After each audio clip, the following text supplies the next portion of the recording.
Sutton United Talk Time on podcast. It's the Sutton Podcast. And there it is!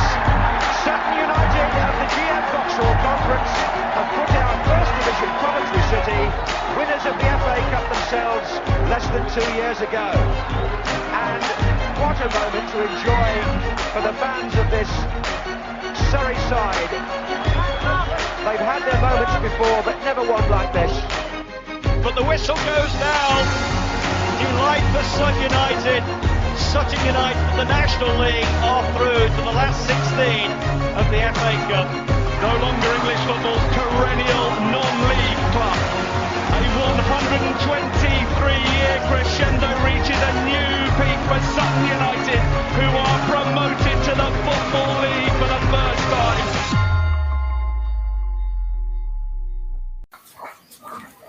Hello and welcome to another episode of Sutton United Talk Time on podcast. It's the midweek social. Before I do go on, I'm going to let Andy take the congratulations on that poll. And the two of the originals, it's not a midweek social are here. It's not a midweek social. It's not a midweek, but it is a midweek social. So joining me again is, I'm going to say regular guests now, Andy Kay and Claire. Hi guys, how are you? Tired. Very tired. Very tired. I'm just going to ask you to just bear with me for 1 second. I am going to just read something out. As everyone who listens knows, I trip over my words when they come out of my mouth. So reading words that someone else has written is going to be difficult for me. So just give me 2 seconds. We discussed briefly last week the issues that had happened at the ground, and whilst it ruined my pod within a couple of hours because there was a discussion point in there that the club just completely wiped out, I'm not too bitter about it because they moved really quickly and just put this statement out. And I just wanted to read it, make sure no one's missed it. I'm sure no one has. Sutton United Football Club is consistently enjoying bigger crowds than ever, and we're working hard in many areas to see those numbers continue to grow. We want our stadium to be an exciting and enjoyable place to visit, but also inclusive and welcoming to everyone who visits, whether they be players, officials, supporters, but that goes for our volunteers and stewards. People at work deserve to be treated with the same level of respect at football matches as they would in all other walks of life. Some people seem to believe that you can get away with behaviour in a football stadium that's not permissible or acceptable in any other walks of life. In fact, the opposite is true. Anything banned or unacceptable on the streets is also not allowed in stadia. Indeed, there are additional specific laws and regulations that apply in and around a football stadium. We will not tolerate actions or language that injure, insult, belittle, bully, or otherwise discriminate against any individual or group of people. This specifically includes, but is not limited to, behaviours that are racist, sexist, homophobic, or discriminatory in any way. Please also remember there are many young people in the ground, so please moderate your language. It is an exciting time to be a supporter of Sutton United. We have a fantastic manager and a team delivering great performances and results at the highest level at which the club has ever competed.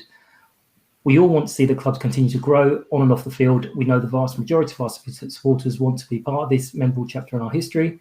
So let's make a noise, support the team and celebrate our goals, but at all times show respect for everyone else. We would encourage anyone to feel free to report any antisocial behaviour to the club, officials or stewards, who will then take appropriate action, and then hashtag in it together.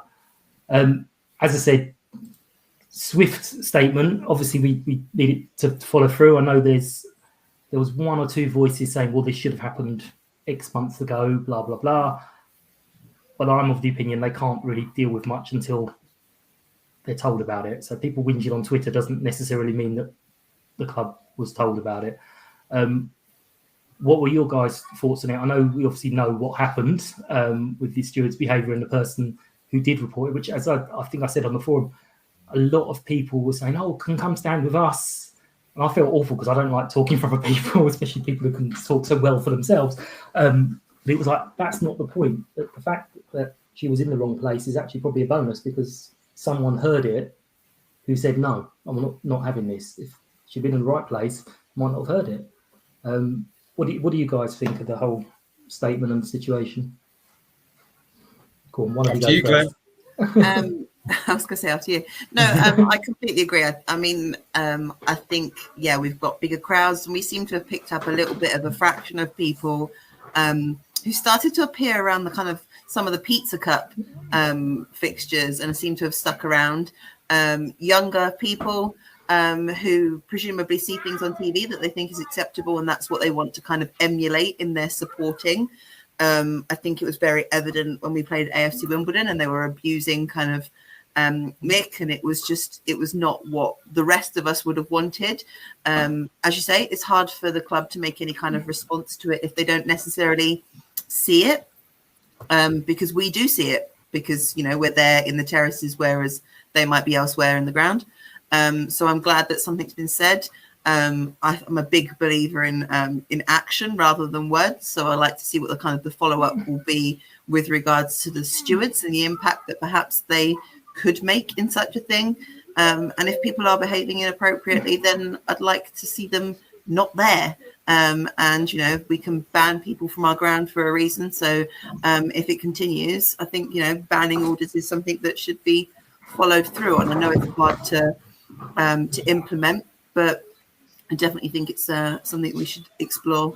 And on language, I mean, this isn't just over them. There are some chants that I absolutely hate that seem to be really starting to bed in. Yeah. I have to hear one more song about somebody's penis. I think I'm going to scream. Irregardless of which player it is. There were a couple last night, and I just don't need to hear it. I'll be honest, it's getting to a bit of a strange state when the three of us would be saying, well, the language needs to be a little bit moderated. I don't know what you mean. Andy, go on. Give us your thoughts. Well, I mean, I said this on the forum as well.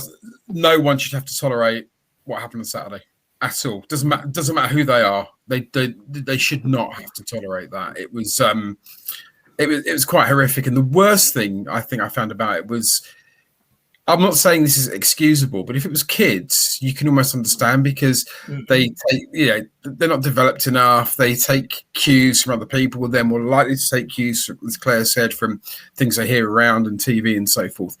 But a lot of this stuff was coming from people like 30 or 40 years old who, have no excuse not for knowing better. And I just don't understand the mentality of it. I mean, at the end of the day, I mean, maybe I'm in the minority, but I actually go to watch a football game, and occasionally I will shout something out in frustration, but more often than not, it's you're there supporting the team, and you've got these people who are there shouting abuse. You've got others who are there literally moaning for 90 minutes, as we heard last night. There was a couple of guys behind us at Bristol who. They just non-stop for 90 minutes. We're just moaning. It's like, what pleasure can you derive out of that? Why have you travelled 100, 120 miles, however how far it is, just to moan? And just people who will constantly be negative. Someone who is literally berating the referee for the entire 90 minutes, just shouting their heads off when actually the referee probably can't even hear them anyway. What does that serve? And shouting these things at people who are either not going to hear them or they're doing it to impress their friends. It's not right. But Claire is absolutely right as well. It needs to be action more than words. And I think probably there are ringleaders within these that other people will just copy the behaviour. So I think the real challenge for the club will be to identify those tiny handful of people and take action against those before that kind of that almost bacteria grows. I mean, other things. Yeah, the only tiny point I want to disagree with you on is I don't think that you see on TV. It's social media, TikTok, and isn't it? And this is why obviously we're generally quite a quiet club anyway. But when people do start doing the chants and it goes on, it's always something that has been heard elsewhere and then slightly adapted, which is a shame that we've never really had a huge amount of songs to fall back on. Although I did find it funny that they were singing about Carl Shorten the other day. I blame Jared. Yeah, absolutely. Yeah. It's a good stand. I'd rather they sing about Carl Shorten than about Romney. Absolutely. I think I put I can't remember my wordings because I'm rubbish at this, but the excuse used over the years for different things is, well, I've paid my ticket, I've paid my money, I should be entitled to blah, blah, blah.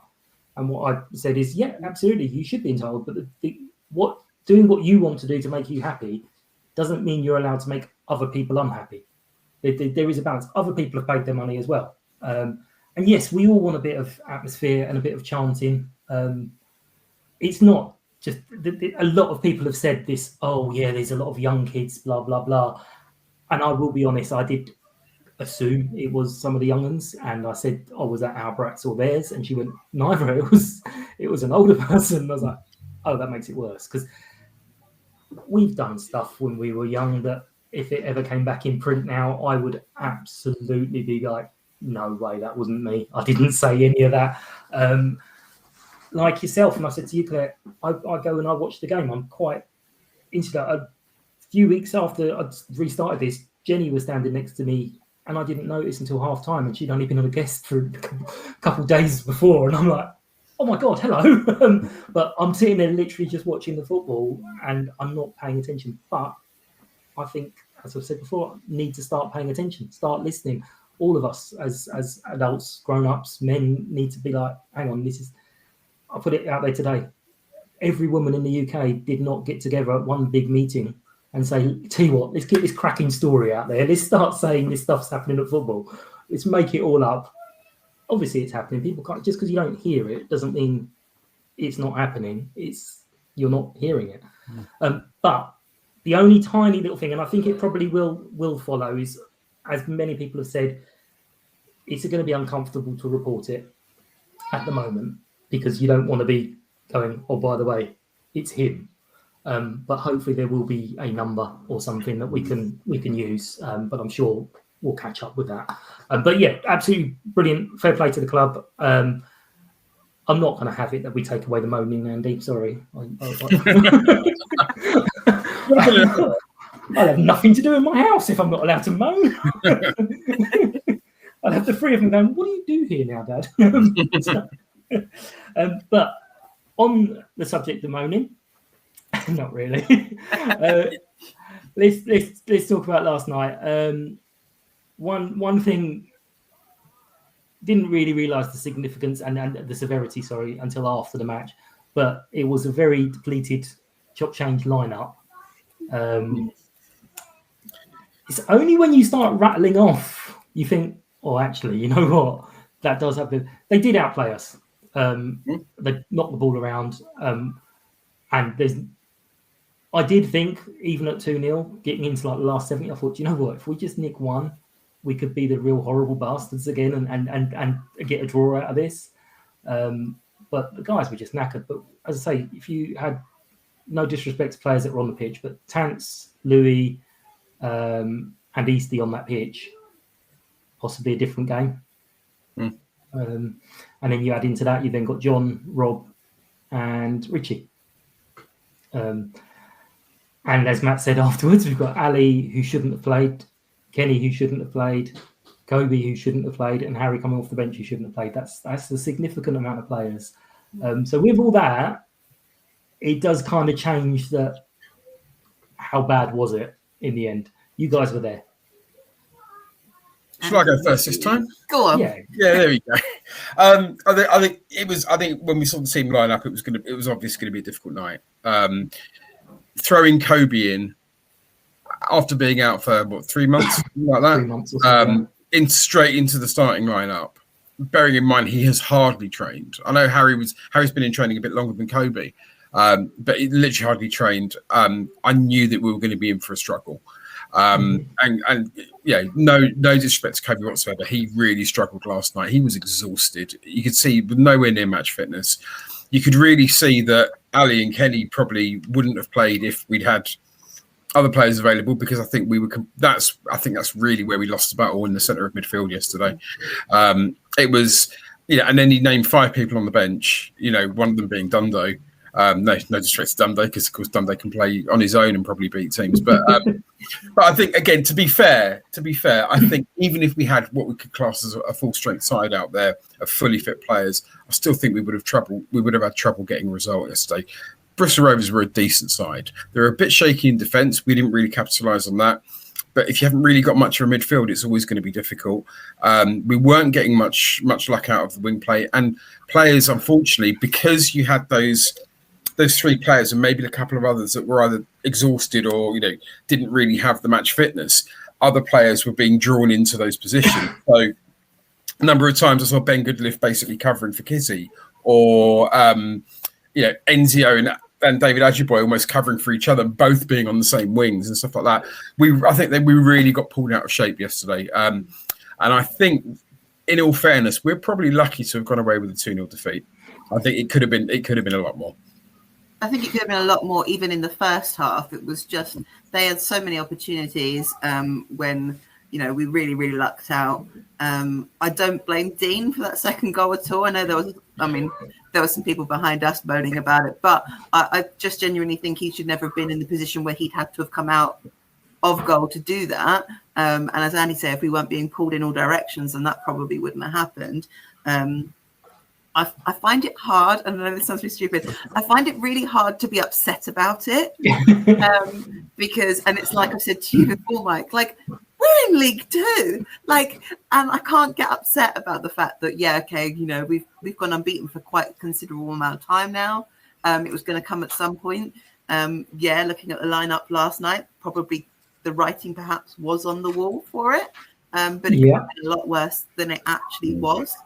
And I didn't feel devastated traveling home, but we'd come off felt quite, as Andy said, almost relieved that it could have been a lot more than it actually was.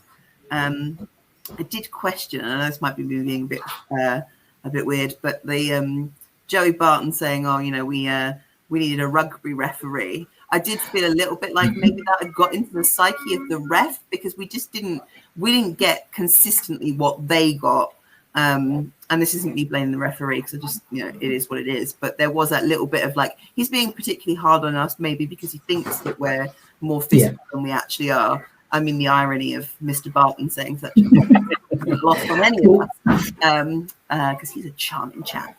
But I don't want to defend him, but when I reread the article again, he was saying a lot about the possession and knocking it into touch, rather than actual physicalness. And I was like, I don't want to defend Joey Barton, so I stopped looking into it at that point. But sorry, I interrupted. Sorry. No. You were like, I've only got the replays. I wasn't there seeing Dean's goal. And the replays start as they're breaking upfield, not when all of our players are kind of going, that's a free kick or penalty. Matt said free kick, but everyone was saying penalty. So it kind of went from the moment after that. So I think, we had quite a few players, and I think you were saying, Andy, or Jared maybe was saying, it's everyone. So if all the players were upfield, there were people saying that potentially Ben was getting back to cover, or someone was getting back to cover. But when you watch it, it's like, would they have got there? Potentially, yes, if Dean had stayed, the guy wouldn't have been able to shoot from there, so maybe. But you can't go every single scenario. You've just got to make a split decision. I think Dean made a snap decision. I think he could see. I mean, Kobe was obviously really off the pace. If you look at the replay, you can see how slow Kobe is running back. Goodliff is running towards him, but again, Goodliff is a brilliant defender, but he's not the paciest one. And the guy was going to beat him on pace. But we had nobody back in the middle, and I think it was a classic example of players playing out of position, but also as well, we were not playing to the whistle. If we played to the whistle, we would have had players back, and we didn't. Personally, the foul on David, I think it was a foul. It certainly looked like it's me. Whether it was a penalty or a free kick, kind of doesn't matter really. It was the fact that it happened and it wasn't given, and Matt was fuming, absolutely fuming about it. I've never seen. I mean, I mentioned it to Claire yesterday at the match. Like, I've never ever seen him react like that. And for Matt to react like that, there has to be a pretty good reason. But we split wide open. But actually, I think their first goal was probably worse for us, because if you look at the replay of that, Kenny completely misses the ball. It's kind of like the ball goes past him. He's like, "Oh, is there a ball there? Really? What?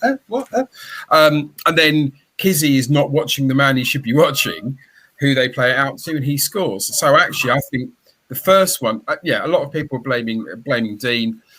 Yeah, he was part of it, but he certainly wasn't the only one in there. I think the first goal was worse because I think as a defensive unit we did not defend that at all. And I think that was more of a mistake on our part than the second goal.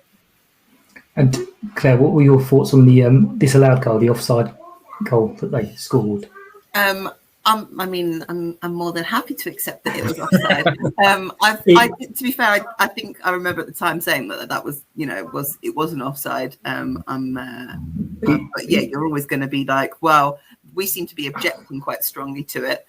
The thing that baffled me was the linesman. I don't understand what took him so long to make that decision, because it looked like we'd almost talked him into it, which I don't think we had by any stretch of the imagination. But it was he just seemed very slow to raise. I think there was some influence, not that we were making him change his mind, but I think one of our players pointed something out, and actually, had that guy not got the touch and just let it go in, that's a goal all day long. But because that guy touched it on the way in, I think our players were pointing out to the linesman, look who's celebrating. Look who's celebrating the goal. He was offside. And then the linesman was like, yes, he was offside.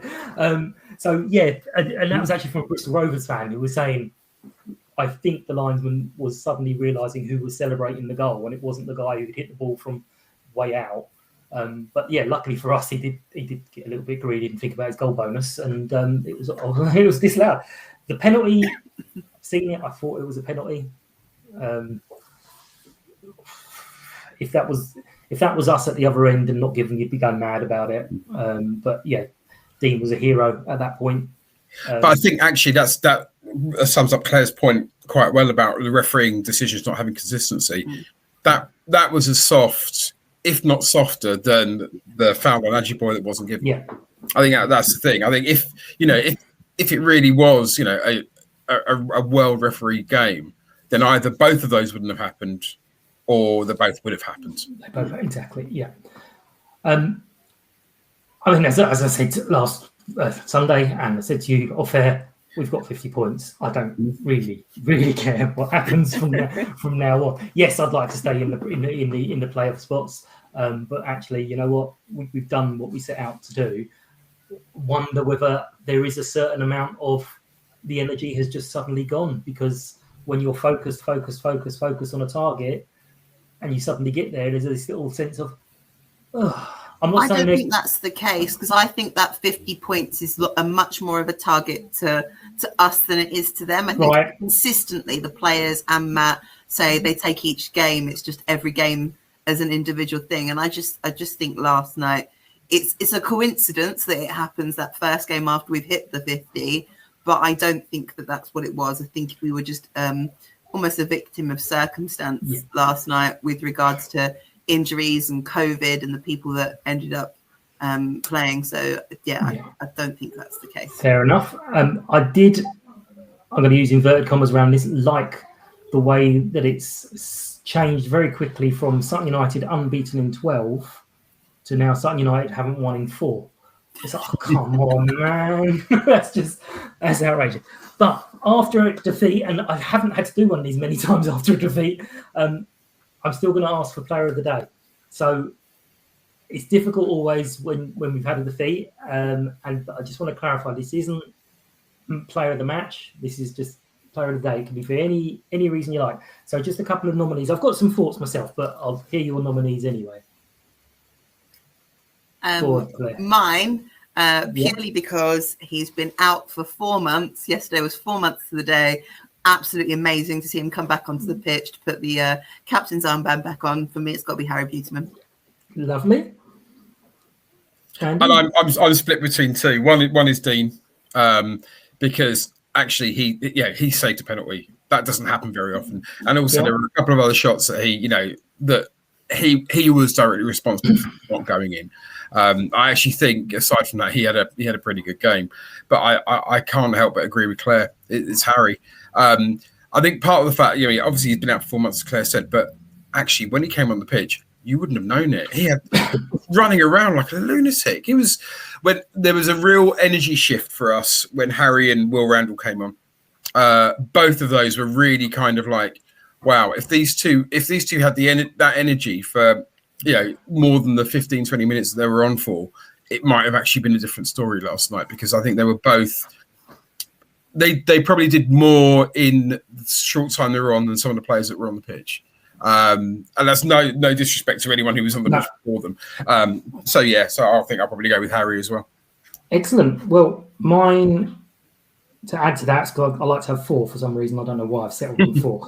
Is similar reasons for Kobe for getting through 60-odd minutes.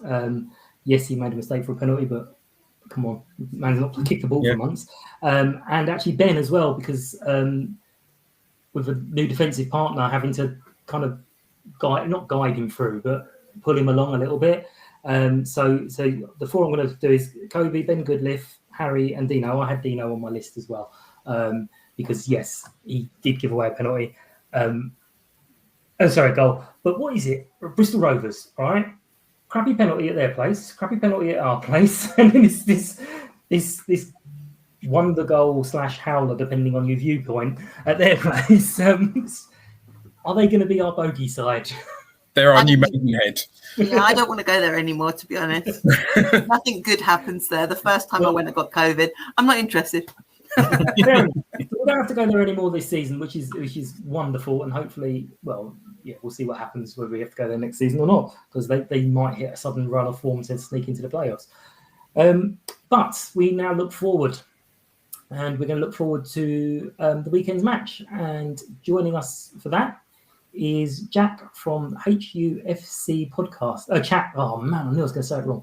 HUFC Chat Podcast. Hello, Jack. How are you? Yeah, good. Thank you. Keeping all right. Very good. Very good. So, do you want to tell us a bit about the podcast, so where people can listen and so on?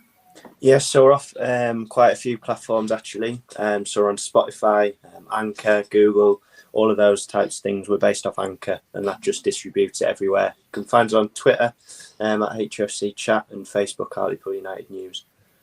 Yeah, as you all know, Anchor is the best one to be on, because that's what I'm on as well. So how's things been going for you guys this season? Yeah, I mean, I was on a podcast the other week, and I was saying at the start of the season, you'll come in with like, oh, we'll just survive. We're happy with that. Then obviously we go on that run at home, and we're winning nearly every game. I've one of the best home records in the whole country, and people start to think, oh, can we actually, can we get up there and see where we go? And we've got Dave Challoner in charge, who's an incredible manager, and I won't say a bad word about him really. I'm gutted that he left, but he's gone to Stockport, and look at the job he's doing with them. So I think it just screams how good a manager he is, and I think that really did set us back when he left. It was a shock, the fact that he decided to go down a league. But if you look at the money that's offered, I mean, I'm pretty sure you do the same thing. So the season away from home, we were absolutely awful, like really, really poor. And we've started to play better away from home now, which is good. But it's one of them. I think Graham Lee's starting to grow on us. I think a lot of fans, are happy that he's at the club. I'm someone who's slowly starting to warm to him. I think he's starting to get us play some actually good football. And at the weekend, it was nice to see he wasn't as quiet and shy as he usually is, and said, even though that we beat Crawley, he said, that them boys will never play like that under us. And that's something you want to hear as a fan, because you just want to hear your team go out every week and give it 110% and play the best they can, and probably haven't been doing that as much. But expectations change throughout the season as football fans. A lot of people, 1 minute you're like, oh, you're flying, so everybody loves the club, and then suddenly you hit a bit of a rut in form, and people are like, well, I'm not sure whether I'm going to go and watch them, and all these things. And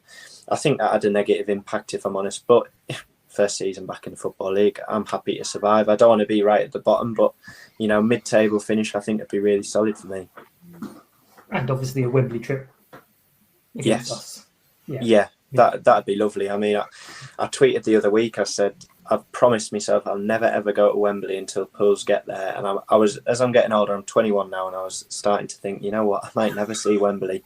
So I'm just hoping that fingers crossed. All three of us have just everybody hates Jack now. Yeah. Yeah, well, I'm getting old. I'm 21. Oh my god. Yeah, well, we'll see. Fingers crossed we'll get to Wembley. It'd be good, I think, to see both us and yourselves there, because I think it just shows that perhaps there isn't such a gap between National League and League Two now, and it's great to see clubs that are proper football clubs, and it'd be brilliant to see us both at Wembley. So fingers crossed for that. Yeah, I'm certainly hoping that both Wigan and Rotherham have some really, really great success in the next few weeks. So they want to concentrate on promotion to the Championship and forget all about this little silly cup that no one really cares about. Yeah. So, so on to Saturday. Who should we be worried about? It's an interesting one, this, because, I mean, one name that I'll say straight away, Luke Molineux. He's been on fire recently. He's a really solid player. Someone at the start of the season who looked like he might not be staying. And then he kind of said, look, I'll play wherever you want me. Give us a chance. And he's been banging in the goals, cutting in on his left. He loves to do that. Tom Crawford. I know that if any of my mates are watching this, they know how much I love him and I talk about him all the time. Under Chalner, he didn't get a sniff, and he's come in this season. He's been absolutely incredible. Like, he's a different class in midfield, so he's definitely one to watch. And then Tom Crawford just said that. Joe Gray up top, young lad. Really, like, this is another depressing thing when you get to 21 and your first teamers are like 18. He's brilliant. He's a really good player, and I think he's shown that he can play higher standard, definitely. So he's definitely one to watch. Yeah, well, this is why we don't want Dundo to ever retire, because he's 41 today. Happy birthday, Dundo! And he makes us all feel very young because he's still running around. So we're like, yeah, stick to yourself, right? No, he still makes me feel young. I'm still old. He makes me feel young. I'll ask the other guys. To be fair, it's going to be a difficult one to answer. Who should they be looking out for? Because will we have 11 to put out? Fingers crossed. I mean, to be honest, at the moment, I mean, people will always go for the kind of default David Adjaboy, but he might be a star player on the day, he might be anonymous on the day. You can never quite tell. I think that's the thing. We don't really have a star player. I think that's part of the reason. I think why we're where we are is because we actually, it is. Players are interchangeable, and we're not relying on 2 or 3 players to almost drag us through. So I couldn't name one. I'd have to agree with that. To be fair, I think there is something about this squad as a general kind of, however they choose to play, whoever kind of ends up in the lineup. Last night aside, it seems to be there isn't necessarily always just that one person that clinches it. Yeah, I mean, David is kind of the main focus, but even in last night there was a few that he beat his man. You're like, that's it, and then what happened at the end, we're not really sure. But yeah, it is definitely a squad which you guys have played us quite a lot recently. There was quite a good game last season, if I remember, at our place. It was. I keep saying it was a really funny game because I think it was. It was not. I think it was our first game back after COVID, and we didn't. I remember it as it being really odd and quiet and strange, and it was on TV. And thinking to myself, if people are watching this live, they're going to be wondering what kind of place is this? Why aren't they celebrating? And it was only. I think I said this the other week there. It was when we went 2 up. That's when we suddenly realised, oh God, we've just done this. But we're very pleased that you joined us and not some of the other teams because we didn't like them very much. Yeah, I mean, for me, like nothing beats seeing Lucas Coverland's grin taken off his face after he equalised against us. I mean, of course he's playing for Port Vale now, but I cannot stand him. He's giving it big uns all game, like literally. And then obviously he scores and he comes and celebrates with us. Like, surely you celebrate with your own fans when you just equalise in the 95th minute. And I was thinking, here we go again, classic Pulls. We've messed this one up, and then we come through on penalties. And never forget moments like that, do you? It was my first promotion final that I've ever been to, and yeah, it was special, and seeing Coverland walk off that pitch was incredible. He certainly got a reception when we played at their place, and I'm sure he will on the 15th of April as well. So you made us all dislike you with the my getting old thing, and now you're holding a petty grudge against a player. You've made us all love you again. That's exactly the kind of thing we like. Petty grudges is marvelous. Right, that's kind of it for tonight. There is one other thing I did say I would mention, although Claire's not wanting me to mention it. If you can support one of our guests, Joe. He will be at the Sound Lounge. Claire, when is it? It's in March, isn't it? March the 4th. March the 4th.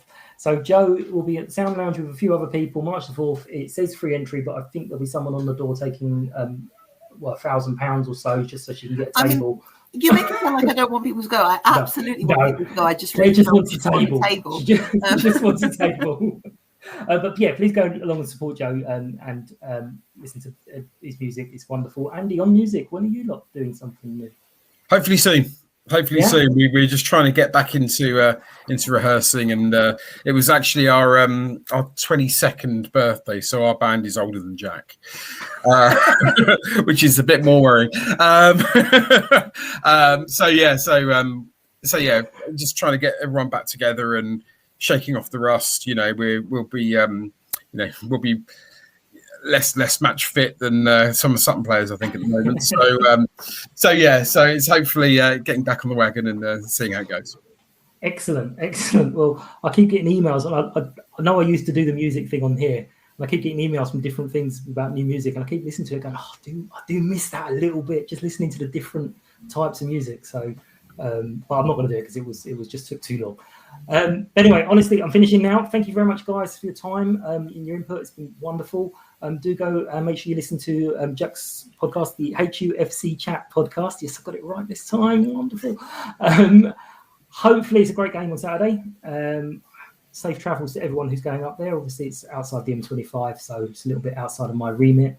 Do give me a shout on the socials. Let's hope the match is on with the weather forecast. Yes.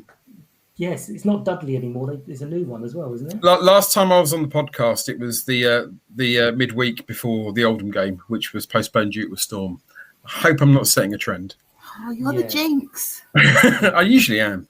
Yeah, on that podcast, I've just got to say, I'm not petty, but with my nephew Josh on that one, up until very recently, that was the most listened to podcast. And AB's one has jumped ahead of it, and I actually ran around the room celebrating and sent Josh a screenshot to say no longer talk. Sorry. But no, hit me up on any of the socials at Sutton Podcast. I do like hearing from you, or you can drop me an email, mike@suttonpodcast.com. Thanks for listening. Thanks for your time. See you later, guys. Cheers. Take care, all.